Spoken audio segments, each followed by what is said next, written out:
اسلامی بہن کا سوال ہے، پوچھ رہی ہیں کہ کبھی جب ہم روٹی بناتے ہیں تو بعض اوقات اس پر اسم جلالت اللہ واضح ہو جاتا ہے، کبھی نام محمد واضح ہو جاتا ہے، یا کبھی بہت ساری ویڈیوز ہم انٹرنیٹ پہ بھی دیکھتے ہیں مفتی صاحب کہ کبھی پھل کاٹتے ہیں تو اس میں نام محمد نظر آ رہا ہوتا ہے، کبھی بادلوں میں نظر آ رہا ہوتا ہے۔ تو ایسی روٹی اگر کھانے پینے کی چیزوں میں ہے تو ان کھانے پینے چیزوں کا کیا کرنا چاہیے؟ کھا لینی چاہیے یا بطور مقدس چیز کے انہیں محفوظ کر لینا چاہیے؟ اب دیکھیں جو پھل ہے، صحیح پھل بھی آپ کو پتہ ہے کہ ایک وقت تک اس میں تازگی رہتی ہے، صحیح پھر وہ اپنے شیپ کو چینج کرنا شروع کر دیتا ہے۔ صحیح اسی طرح روٹی کا حال ہے کہ روٹی کی ایک تازگی ہوتی ہے، اور اس کے بعد چند گھنٹے گزرنے کے بعد روٹی ٹھنڈی ہونے کے بعد پھر اس کے اندر ایک اسمیل سی پیدا ہونا شروع ہو جاتی ہے، اور پھر اس حالت میں روٹی چلے جاتی ہے کہ عام طور پہ پھر اس کو کھانے کا کسی آدمی کا دل نہیں چاہتا۔ تو جب کبھی ایسا ہو، یہ اچھی بات ہے، خوش نصیبی ہے کہ اللہ تعالیٰ نے اپنی قدرت کا اظہار کیا اور اپنا نام، اپنے محبوب کا نام اس چیزوں پہ ظاہر کر دیا۔ تو اگر کبھی ایسا ہو اور ہم چاہیں کہ اس کو محفوظ کر لیں تو اس کی پکچر لے لیں، صاف ستھری سی تصویر کھینچ لیں، اس تصویر کو فریم بنا دیں، اس کو بطور تبرک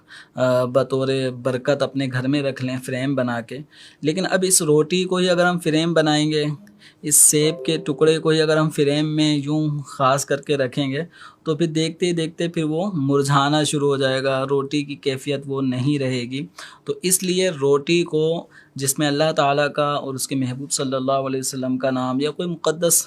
کلمہ آ جاتا ہے تو اس کو بطور تبرک کھا لیں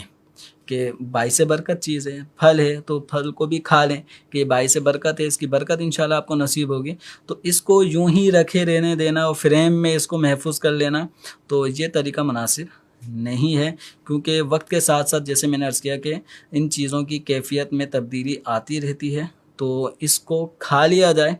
تاکہ یہ ضائع بھی نہ ہو، ورنہ اگر فریم کر کے رکھ دیں گے تو پھر یہ ضائع ہونے کی بھی صورت بن جائے گی۔ پھر وہ جو چیز ہم دکھانا چاہتے تھے اپنے دوست احباب کو، تو کچھ دنوں بعد ہو سکتا ہے کہ وہ چیز دکھانے جیسی بھی تحریر نہ رہے اس روٹی کے حالت میں تغیر آنے کی وجہ سے۔ لہذا اس کی صاف ستھری تصویر کھینچ لیں، اس کو فریم کر لیں اور ان چیزوں کو بطور تبرک کھا لیں۔ مفتی صاحب آپ نے تصویر کے حوالے سے ابھی فرمایا، اب بعض ایسی بھی چیزیں ہوتی ہیں جو جاندار ہوتی ہیں، ابھی قربانی کا سیزن آنے والا ہے تو کچھ ایسے جانور بھی ہوتے ہیں جن کی کھال پر، جن کے بال پر اس طرح کی مقدس نام واضح ہو جاتے ہیں، تو کیا ان کی بھی تصویر بنا کے لگا سکتے ہیں؟